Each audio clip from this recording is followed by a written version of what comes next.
Hey everyone, it's Fitz with your daily delivery. Hope you're doing well. I am quite good. It was a great Memorial Day, although it rained, which it always does on this day in Manhattan, Kansas. But the sun came out over Jerome Tang's basketball program with the addition of PJ Haggerty through the transfer portal. What a big pickup for Kansas State. One of the best players available, if not the best. The American Conference Player of the Year. 21 points, as I said the other day when we discussed him. He finally pulled the trigger. We're going to talk about what that means for this basketball program and how much it costs the basketball program, because I'm hearing something different than other people, but we'll let you decide if it even matters. First, a reminder to subscribe to this YouTube channel. Appreciate it very much. Make sure you're interacting with our videos to help that algorithm. Slipped a little bit. Let's get it back on track. Like it, comment on it, share it, call it your baby. I don't know. PJ Haggerty is a great get for Kansas State basketball. He appears to be exactly the kind of guy that K-State not only needed in the big picture, but specifically if the new offense is to go fast and attack the rim. That's what this guy does. And he's a dynamic player, technically with 2 years of eligibility left, although after looking at the NBA this offseason, you would imagine the same would be in the cards for next offseason. We'll see. There was talk that the Haggertys were going to get the $4 million that his dad wanted out of the portal, which seemed absurd.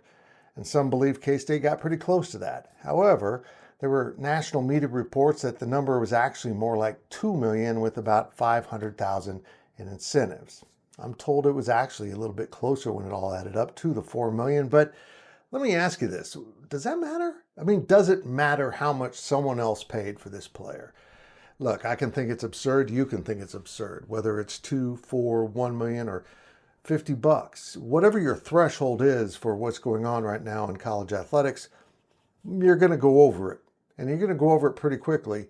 And I'm going to say this, even if your threshold's like 10 million, that's going to happen at this pace. Because remember last year, how people reacted to Coleman Hawkins potentially getting $2 million a year.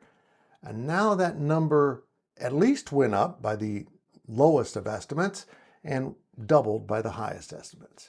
But let's keep this in mind. You didn't spend this money unless you're a few specific people. K-State didn't spend this money. Okay? This was donor money paid to the NIL to get this done. And if the donors want to do these things, more power to them. As fans, instead of complaining about how much was paid by someone else, how about you celebrate someone donating their money, probably at consequence at their own end, whether it's family saying, "What are you doing?" or friends saying, "What are you doing?" or employees, "What are you doing?" I don't know what the circumstances are of these donors.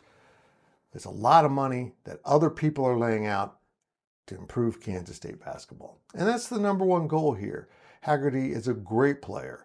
And if you look at the prospects for Kansas State basketball, without him, the prospects were worse. With him, they're much better. But still, as we learned last year, money doesn't buy you wins. You have to have a cohesive team. You have to have guys that are all bought in. And we're going to find out pretty quickly on that. We sensed early in that non-conference schedule a year ago that something wasn't right. And if you felt that way, you were right. I would hope this new team will take off a little bit faster, even though the rebuild might take a little time. Still, Kansas State got a great player in PJ Haggerty, and they're probably not done. We'll have Ryan Gilbert suss out how many scholarships are left, what they're going to do with them, where this program's headed in the future, with written content at GoPowercat. And of course, check out the Life of Fitz podcast that released on Memorial Day. A lot of you have seen it already, and I thank you very much.